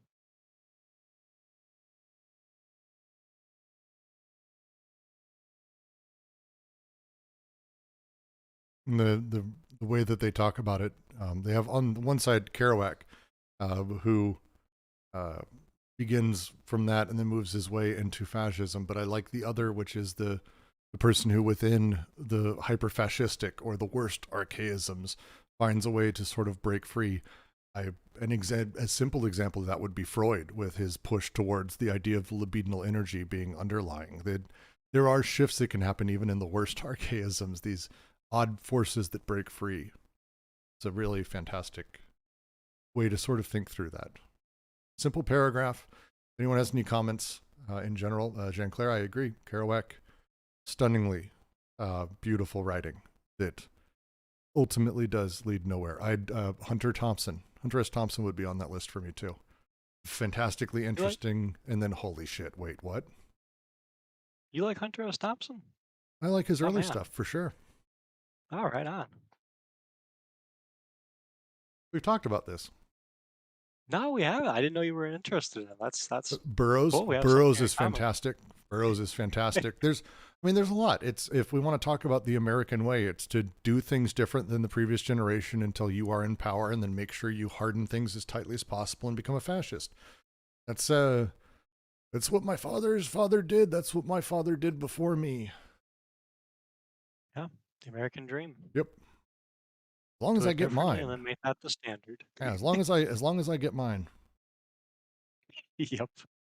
So that's what it was. Yeah, so that's what it was. All right, next paragraph. I'll let Nomadic finish writing. I'll see if it's anything. Johnny Depp shot his ashes into space. Yeah, Johnny Thompson's, yeah. Johnny Depp's fascinating. I don't think it went to outer space, though. No, Lord British from Ultima Online, Richard Garriott, got to take his father's ashes into space. Obviously, he went further than Johnny Depp ever could. He actually went into space. I think he was the first, yeah, people are wild. I don't think Thompson left the ozone, yeah. All right, let's move on. We'll do it. These oscillations of the unconscious, these underground passages from one type of libidinal investment to the other, often the coexistence of the two, form one of the major objects of schizoanalysis. The two poles united by Artaud in the formula, Heliogabalus the anarchist, quote, the image of all human contradictions and the contradiction in principle. But no passage impairs or suppresses the difference in nature between the two, nomadism and segregation. If we are able to define this difference as that which separates paranoia and schizophrenia, it is because, on the one hand, we have distinguished the schizophrenic process, the breakthrough, from the accidents and relapses that hinder or interrupt it, the breakdown. And because, on the other hand, we have posited paranoia no less than schizophrenia as independent of all familial pseudo-etiologies, so as to make them bear directly upon the social field, every name in history and not the name of the father. On the contrary, the nature of the familial investments depends on the breaks and the flows of the social field as they are invested in one type or another at one pole or the other. And the child does not wait until he is an adult before grasping, underneath father-mother, the economic, financial, social, and cultural problems that cross through a family.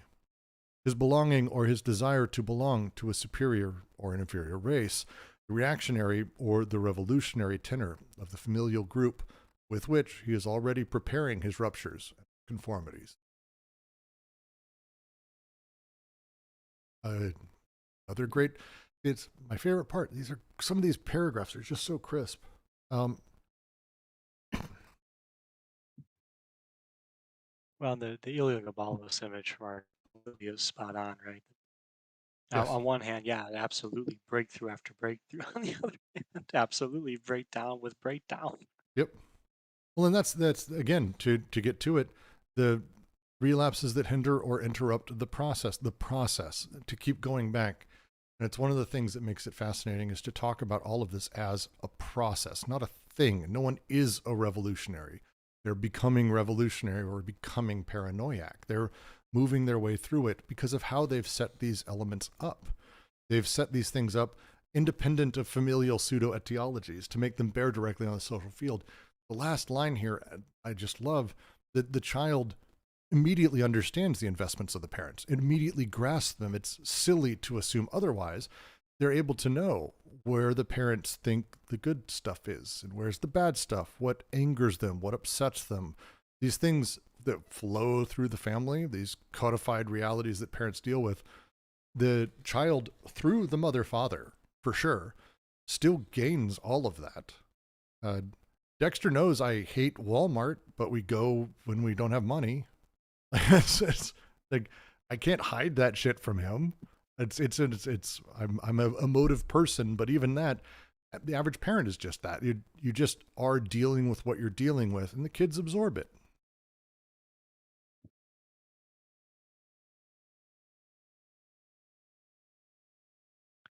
Yeah, right, because the unconscious is, so I mean, there's a plurality there, but the unconscious in its auto production is communicative, right?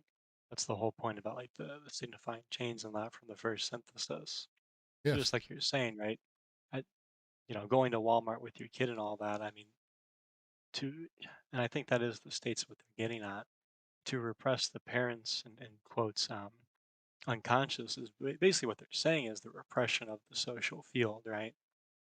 That which would make the familial possible and that which determines it, right? That would be the thing to be repressed there. And I agree with you. I don't know how you, I don't know how you do that except through maybe like what they're doing here, right? A kind of like familialism. Well, and that's the line Jean Claire pulls out, because the kid already is forming his ruptures and his conformities. Like, already the kid is figuring out where it should break from or where it should fall in line. And that shift and that change is something that begins immediately and is absolutely just clear. If you've ever been around children, around their parents, do it for long enough, you can see exactly, like, the kid, Dexter loves Pikachu.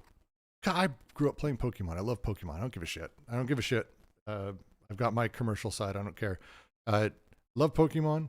Love Pikachu. He likes the same ones I like. And it's not that I said this is the best. It's that I got excited when he wanted to buy Pikachu versus getting excited when he wanted to buy Charmander. That's just, am I supposed to be flat to like, it's a shitty example, but like, I just imagine if I was a racist, like the way people are reacting to Tucker Carlson on TV or specific significations around those things, the kid's already falling in line. The kid's already figuring out what he's doing against. The economic, financial, social, and cultural problems that cross through the family are already seen. His belonging or his desire to belong to a superior or inferior race, reactionary or revolutionary tenor of the familial group with which he's already preparing his ruptures and his conformities, is laying this out in place. And this is that sort of underlying thing behind all of it.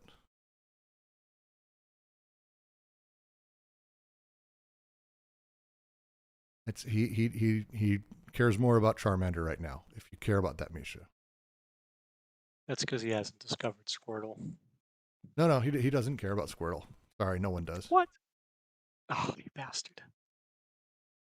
But you first give me Thompson, now you take away Squirtle. Well, and again, when we talk, but here's the thing: this investment in the social field, he's learning from me, and he's learning from my wife, and he's learning from not really anyone else, aside from it being COVID time and that being the nature of it. Everything's coming through our familial unit. Things that affect the neighbors, things that affect our town, he feels less just by nature of that beast.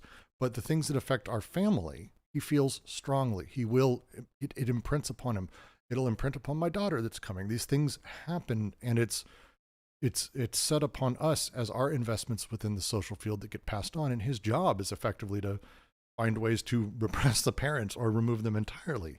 But as he's going, he's already grasping. This is already set up. He's already set up for all of these things. And it's the two poles as they lay out. I want to get to the next paragraph because it's a great one. And I'm gonna read straight through, actually a little bit longer. So prepare.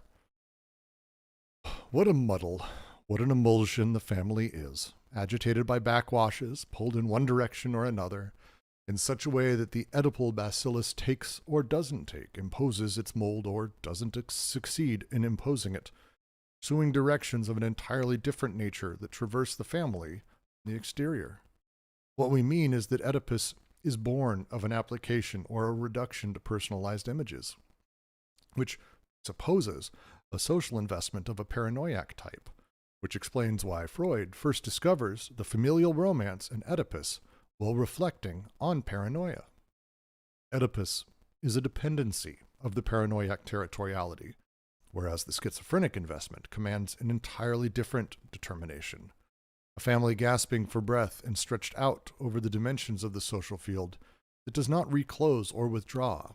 A family as matrix for depersonalized partial objects, which plunge again and again into the torrential or depleted flux of a historic cosmos, a historic chaos. The matrical fissure of schizophrenia, as opposed to paranoiac castration, and the line of escape, as opposed to the blue line, the blues.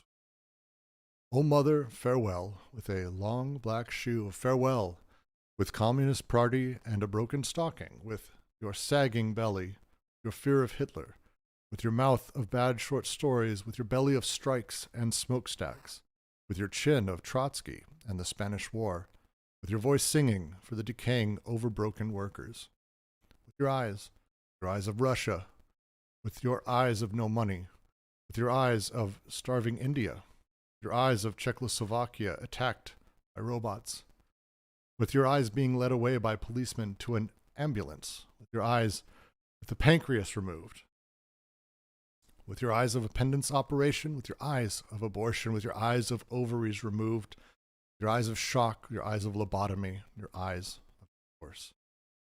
Allen Ginsberg, by the way, the Kaddish, worth reading. Why these words, paranoia and schizophrenia, which are like talking So birds? you know, that is a new paragraph. Of course it is. We'll stop there then. Yep. Not to interrupt you, I appreciate it. No, it's good to interrupt because the next one is, I think, a full page. So anyway,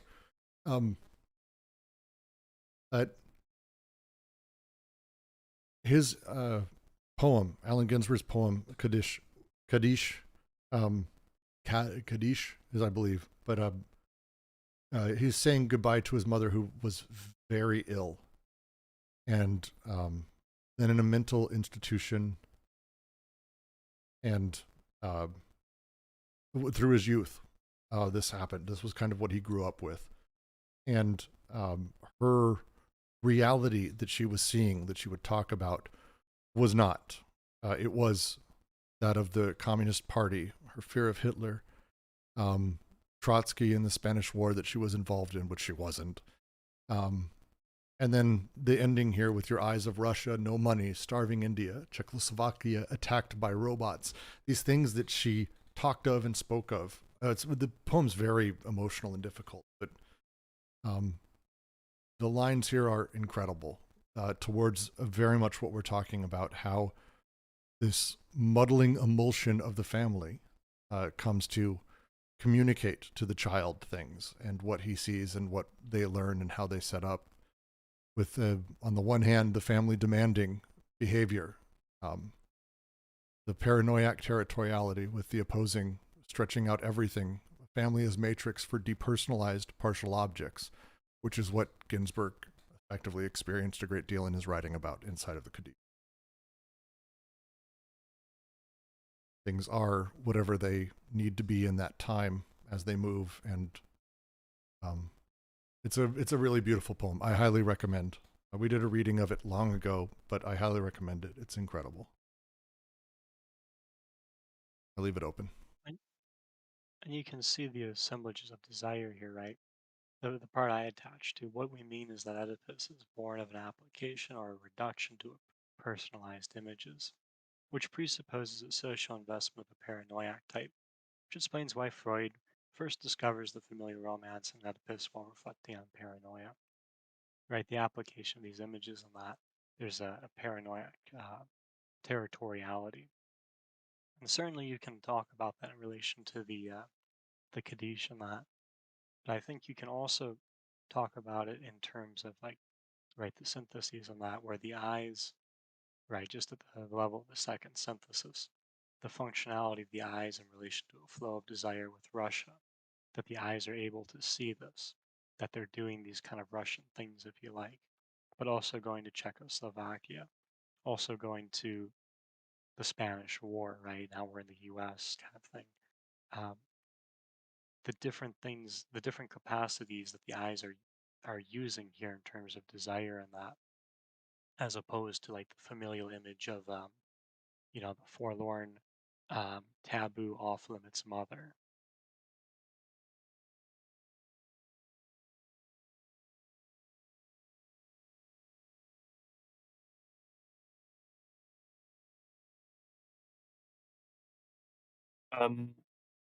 I have a question about the last sentence of page 278 Please. when they talk about the line escape as opposed to the blue line, because I could only think of the of the Blue Lives Matter flag, unfortunately, but I don't really get the reference of blue line for the blues.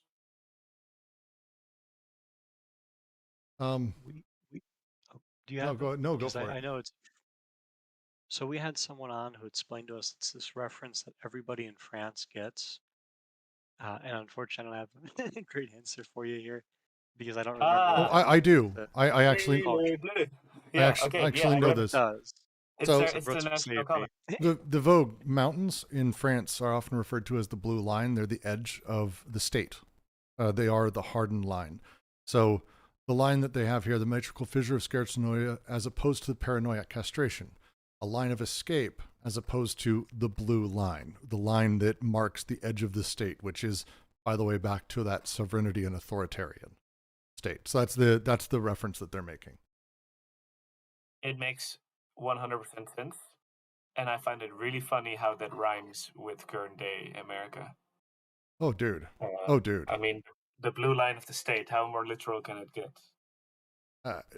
The fact when you posted thin blue line, I was like, that's not the reference, but that's the reference now. So I was like, I guess it works now. Like it's welcome 50 years later, nothing changes. Yay.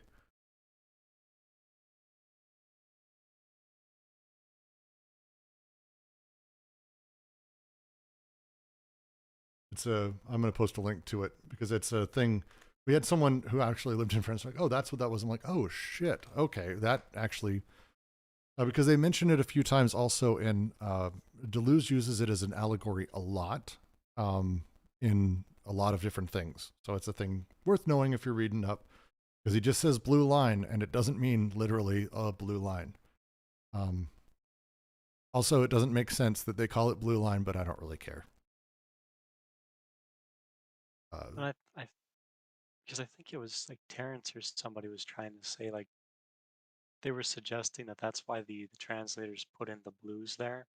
They were trying to make a point that Americans might be able to understand. I think it felt pretty flat, but super flat.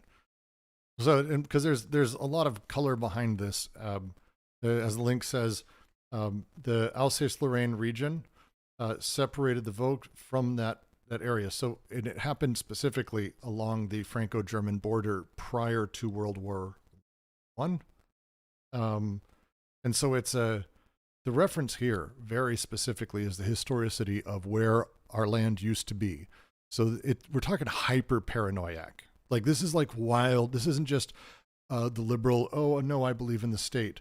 This is someone saying, hey, that's where France is actually supposed to fucking be, if not for those fucking Germans who took our land from us. That's what's being said here.